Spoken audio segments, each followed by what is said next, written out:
여러분, 금융의 미래는 과연 어떤 모습일까요? IMF, 세계은행, JP모건, 그리고 암호화폐 업계의 거무들까지 정말 쟁쟁한 전문가들이 한자리에 모여 바로 이 질문에 대한 답을 찾아 나섰습니다. 지금부터 그 치열했던 토론의 핵심 내용만 쏙쏙 뽑아서 알기 쉽게 풀어드리겠습니다. 자, 바로 이 한마디로 시작해보죠. IMF 총재의 아주 강력한 선언인데요. 금융의 디지털화는 이제 더 이상 그렇게 될 수도 있다는 가능성의 영역이 아니라 반드시 그렇게 된다는 피할 수 없는 현실이라는 점을 확실히 못 받고 들어가는 겁니다. 오늘 우리가 함께 살펴볼 이야기의 순서입니다. 먼저 왜 디지털화가 피할 수 없는 흐름인지 알아보고 그 중심에 있는 스테이블 코인의 정체를 파헤쳐 볼 겁니다. 그리고 이게 가져올 엄청난 기회와 또 그에 따르는 위험, 마지막으로 이 혁명을 어떻게 규제해야 할지까지 차근차근 짚어보겠습니다. 네, 그럼 첫 번째 섹션입니다. 디지털 자산이라는 게 처음엔 그냥 이런 게 가능할까 하는 생각에서 출발했는데 어떻게 지금처럼 수조 달러 규모의 거대한 시장으로 성장했는지 그 놀라운 여정부터 한번 따라가 보겠습니다. 이 타임라인을 한번 보세요. 정말 순식간이죠? 2008년에 정체불명의 저자가 쓴 논문 하나에서 시작된 아이디어가 불과 10여 년 만에 전 세계 금융시장을 뒤흔드는 존재가 됐습니다. 특히 2010년에 비트코인 가격이 1센트였다는 거, 이때 알았더라면 하는 생각 다들 한 번쯤은 해보셨을 겁니다. 4조 달러, 우리 돈으로 환산하면 정말 상상하기도 힘든 어마어마한 숫자죠. 이게 바로 비트코인처럼 딱히 담보도 없는 디지털 자산들이 만들어낸 시장의 가치입니다. 그야말로 아무것도 없던 곳에서 시작해서 이뤄낸 정말 놀라운 성과라고 할 수밖에 없어요. 그런데요, 이 4조 달러라는 숫자보다 우리가 더 주목해야 할 숫자가 있습니다. 바로 3천억 달러입니다. 전체 시장에 비하면 좀 작아 보일 수도 있어요. 그렇죠? 하지만 중요한 건 성장 속도입니다. 이 시장이 커지는 속도는 비트코인의 아득히 뛰어넘고 있거든요. 이게 바로 오늘 이야기의 주인공, 어쩌면 비트코인보다 더 큰 파급력을 가질 새로운 형태의 디지털 자산입니다. 자, 그럼 드디어 이번 분석의 핵심 주제, 스테이블 코인으로 넘어가 보겠습니다. 도대체 이게 뭐고 왜 그렇게 중요하다고 하는 걸까요? 스테이블 코인, 이름 그대로 안정적인 코인이라고 생각하시면 아주 쉬워요. 비트코인처럼 가격이 막 롤러코스터를 타는 게 아니라 미국 달러 같은 실제 자산에 그 가치를 딱 묶어둬서 이름처럼 가격을 안정적으로 유지하도록 설계한 디지털 화폐인 거죠. 이 표를 보시면 그 차이가 한눈에 들어오실 거예요.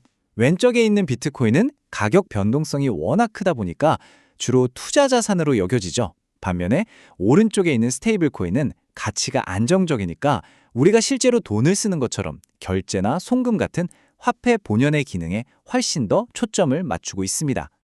그럼 이 스테이블 코인이 가져올 기회에 대해서 좀 더 자세히 알아볼까요? 이건 단순히 새로운 디지털 화폐가 등장했다, 이런 차원의 이야기가 아닙니다. 아예 우리 금융 시스템의 판을 바꾸는 일종의 금융 인프라 대혁신으로 볼 수 있어요. 서클의 CEO 제레미 알레어의 이 말이 그 비전을 아주 잘 보여주는데요.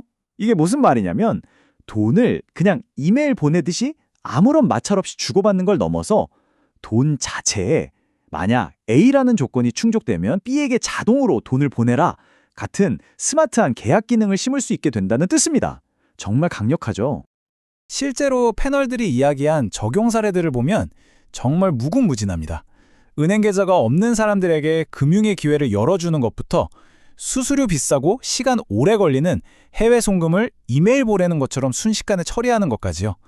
나중에는 국경 간 결제라는 말 자체가 국경 간 이메일처럼 어색하게 들리는 날이 올지도 모릅니다. 하지만 이렇게 장밋빛 미래만 있는 건 아닙니다. 이제부터는 세계 금융 리더들이 밤잠을 설치며 걱정하는 아주 중대한 위험, 바로 파편화의 문제로 넘어가 보겠습니다. 이게 무슨 말이냐? JP모건의 오마르 파루크가 정말 기가 막힌 비유를 했어요. 우리가 스타벅스 가서 커피 살 때 어떤 종류의 원화로 내야 하지? 이런 고민 안 하잖아요. 그냥 원화로 내는 거죠.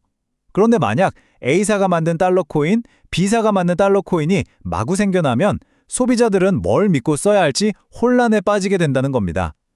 이게 바로 화폐의 단일성이 깨지는 문제예요. 전문가들이 꼽은 주요 걱정거리들입니다. 우후죽순 생겨나는 코인들, 부실한 코인 하나가 터졌을 때 시스템 전체로 번질 수 있는 불신, 그리고 특정 국가의 스테이블 코인이 다른 나라의 경제를 흔들 수 있는 문제까지. 이 모든 우려의 밑바닥에는 결국 신뢰라는 단어가 깔려 있습니다. 신뢰가 무너지면 모든 게 무너지는 거죠. 자, 그럼 어떻게 해야 할까요? 앞으로 나아갈 길은 뭘까요? 핵심은 이 엄청난 혁신의 잠재력을 죽이지 않으면서도 금융 시스템의 안정을 지킬 수 있는 아주 현명하고도 민첩한 규제 방안을 찾는 데 있습니다. 그야말로 아슬아슬한 줄타기라고 할 수 있죠. 여기서 중요한 건 미래가 뭐 하나가 나머지를 다 없애버리는 그런 그림이 아니라는 거예요.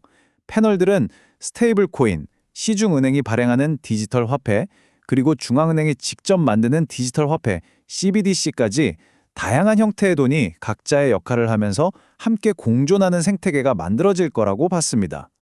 그래서 IMF가 이 복잡한 상황을 헤쳐나가기 위해 아주 체계적인 3단계 접근법을 내놨습니다. 1단계, 기술과 상품을 명확히 구분하고 2단계, 각각의 디지털 자산이 어떻게 다른지 제대로 구별한 다음에 3단계, 이런 변화가 가져올 영향을 미리 예측해서 각 나라가 올바른 결정을 내리도록 돕겠다는 겁니다. 아주 합리적이죠? 규제를 하긴 해야 하는데 어떻게 할 거냐? 여기서 나온 아이디어가 바로 가벼운 규제, 즉 라이트 터치입니다.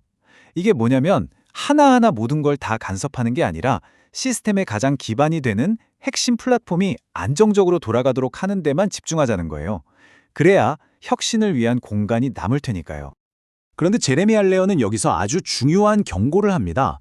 지금 우리가 다루는 기술은 과거와는 비교도 안 되게 기하급수적으로 발전하고 있다는 거죠. 예전에 우리가 국제 문자 요금을 규제하려고 고민했지만 왓츠앱 같은 메신저가 나와서 그 고민 자체를 아예 없애버렸잖아요. 마찬가지로 이 기술도 해외 송금 수수료 같은 낡은 문제를 완전히 다른 방식으로 풀어버릴 수 있다는 겁니다. 자, 이제 거의 다 왔습니다. 그렇다면 성공적인 디지털 금융의 미래를 위해서 꼭 필요한 건 뭘까요? 패널들의 논의를 종합해서 핵심 기둥 3가지로 정리해 보겠습니다. 바로 신뢰, 민첩성, 그리고 협력입니다. 어떤 형태의 돈이든 소비자가 믿고 쓸 수 있어야 하고 규제는 상상 이상의 속도로 발전하는 기술을 따라잡을 수 있을 만큼 빨라야 합니다. 그리고 마지막으로 이건 한 나라나 한 회사가 해결할 수 있는 문제가 아니기 때문에 모두가 함께 머리를 맞대고 협력해야만 합니다. 이 3가지는 정말 타협할 수 없는 절대적인 기반이라고 할 수 있습니다. 결국 이 모든 논의는 하나의 궁극적인 질문으로 귀결됩니다. 우리는 과연 기술적으로는 혁신적이면서 더 많은 사람들을 포용하고 그러면서도 절대적으로 신뢰할 수 있는 그런 금융 시스템을 만들어낼 수 있을까요? 이 어려운 과제를 어떻게 풀어가느냐에 우리 금융의 미래가 달려 있습니다.